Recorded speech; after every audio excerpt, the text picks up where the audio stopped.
came into my office with her mom. She was 17 years old. She was the head cheerleader at a very large local high school in our vicinity. She was the number 2 academic student at that high school. Her dad was a deacon at a Baptist church not far from my office, and her mom was a Sunday school teacher at that Baptist church.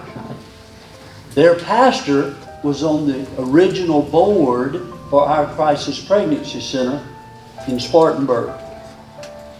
She'd already told me at a previous office visit that she wanted to go to Clemson and be a pediatrician. She was academically qualified to pursue that dream. She had a college scholarship that had been already offered to her because of her academic qualifications. It was my responsibility that day to tell her that her pregnancy test was positive. I had that unfortunate responsibility very frequently as a family doctor to tell young, unwed high school and college girls that their pregnancy tests were positive. I put my hand on the doorknob and I prayed a quick prayer. I stepped in. Her mother was sitting on the left by the lavatory. She was sitting on the exam table. She was a strikingly attractive, blonde hair, blue-eyed high school senior. It was easy to see why she was the head cheerleader. My mind went back to when she was 5 years old, sat on that same table, the frilly dress, black patent leather shoes, little bobby socks, nervous because she was there for her childhood vaccination. I thought to myself, my, how things have changed. I went and stood in front of her. I informed her that her pregnancy test was indeed positive, and she immediately began to weep silently. I knew that she was active in her church's youth group. I knew that her mom was a Sunday school teacher. I knew her dad was a deacon.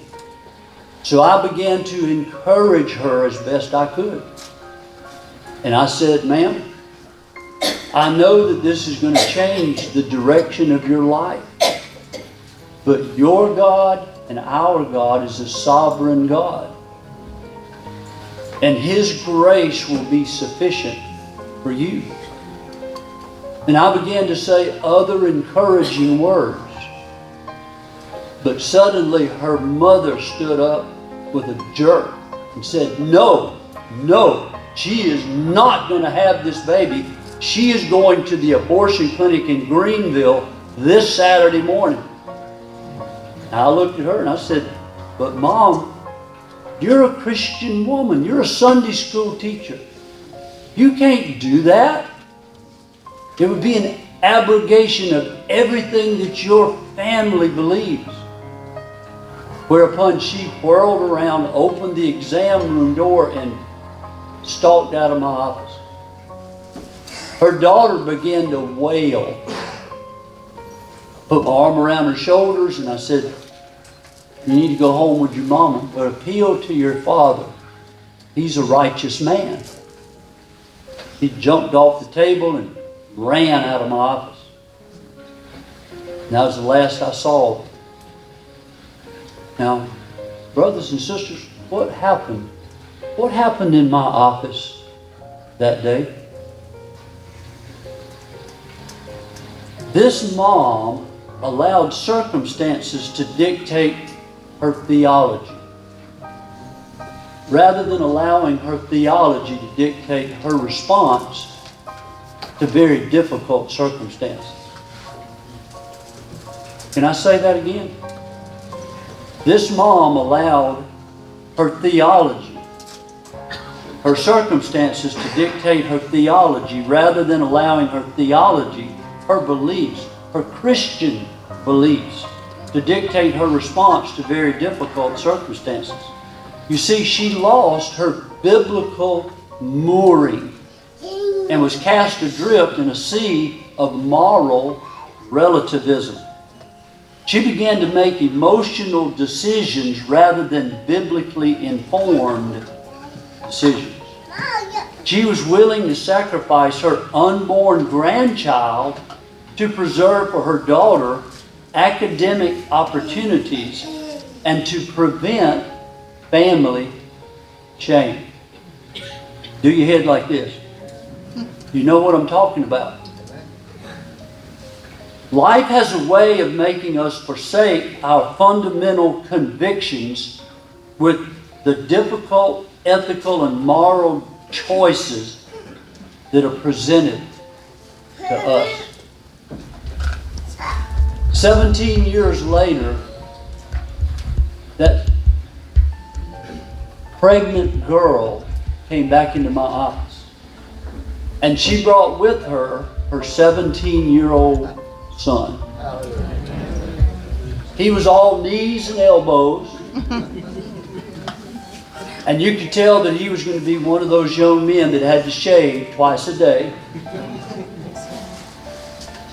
And he was there for a football physical. And I could tell that his mama was so proud of him. She stepped out of the room while I performed the football physical. Then she came back in and she sat in the exact same chair where her mother had sat 17 years before. And I reassured her that her son was suitable to play football. And then our eyes connected and she looked at me and she said, "Dr. Jackson, do you remember?"